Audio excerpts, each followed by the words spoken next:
అందరికీ నమస్కారం. కూడారాయి రోజున ప్రతి ఏటా కృష్ణుడికి 100 గంగాళాలతో పాయసం నైవేద్యం పెడతారు విష్ణాలయాల్లో. అది ఎందుకో తెలుసుకుందాం. ఆండాళ్ళ తల్లి నాచ్యార్ తిరుమొళి అనే ప్రబంధంలో మధురలోని అళగర్ అంటే సుందరరాజు పెరుమాళ్ స్వామికి ఒక మొక్కు మొక్కుకుందిట. ఏమిటా మొక్కు అంటే, ఒకవేళ ఆ స్వామి గనక అంటే కృష్ణుడిని ఇష్టపడుతోంది కదా, ఆ స్వామి గనక తనను చేపడితే అంటే తనని పెళ్లి చేసుకుంటే తాను స్వామికి 100 తడాల, తడాల అంటే ఇక్కడ గిన్నె లేకపోతే గంగాళం, 100 తడాల గంగాళాల నిండా వెన్న, మరో 100 తడాల నిండా అక్కార వడిసిల్ అంటే నెయ్యి పాలు బెల్లంతో చేసిన తీయని ప్రసాదం సమర్పిస్తానని మొక్కుకుందిట. కానీ గోదాదేవి వ్రతం పూర్తి కాగానే ఆ రంగనాథ స్వామిలో ఐక్యమైపోయింది. ఆమె మొక్కు మాత్రం అలాగే ఉండిపోయింది. కొన్ని వందల ఏళ్ల సంవత్సరాల తర్వాత వచ్చిన రామానుజాచార్యుల వారు ఈ విషయాన్ని గమనించారు. ఏ విషయం?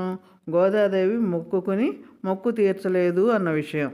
అయ్యో, ఆండాళ్ళ తల్లి కోరిక నెరవేరలేదుగా అని అనుకున్నట్ట. అనుకున్నదే తడువుగా శ్రీ రామానుజాచార్యులు వారు ఆయనే స్వయంగా మధుర తిరుమలంజోలైకి వెళ్ళి ఆండాళ్ళ తల్లి మొక్కుకున్నట్లుగా 100 గిన్నెల వెన్న, 100 తడకల అక్కార వడిసిల్లు అంటే పాయసము తయారు చేయించి స్వామికి నివేదించారట. స్వామికి 100 గిన్నెల పాయసం అది నివేదన చేసిన తర్వాత శ్రీ రామానుజుల వారు శ్రీవిల్లిపుత్తూరులోని ఆండాళ్ళ తల్లిని దర్శించుకోవటానికి వెళ్ళారట. అప్పుడు ఒక గొప్ప విశేషం జరిగిందిట.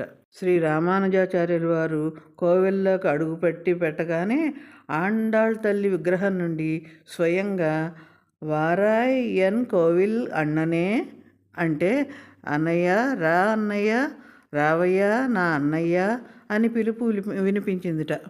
తన చెల్లెల మొక్కును అన్నయ్య తీర్చటం లోకాచారమని తన కోరికను తీర్చినందుకు రామానుజుల్ని తన అన్నయ్యగా ఆండాళ్ళ తల్లి స్వీకరించింది. అందుకే రామానుజులకు ఎంబెర్మనార్తో పాటు కోవిల్ అన్నన్ అనే పేరు కూడా వచ్చింది. రామానుజుల వారు ఆండాళ్ళ పట్ల చూపిన ఈ భక్తికి గుర్తుగా నేటికి ధనుర్మాసంలో కూడారాయి రోజున ఈ ప్రసాదం విశేషంగా సమర్పిస్తారు.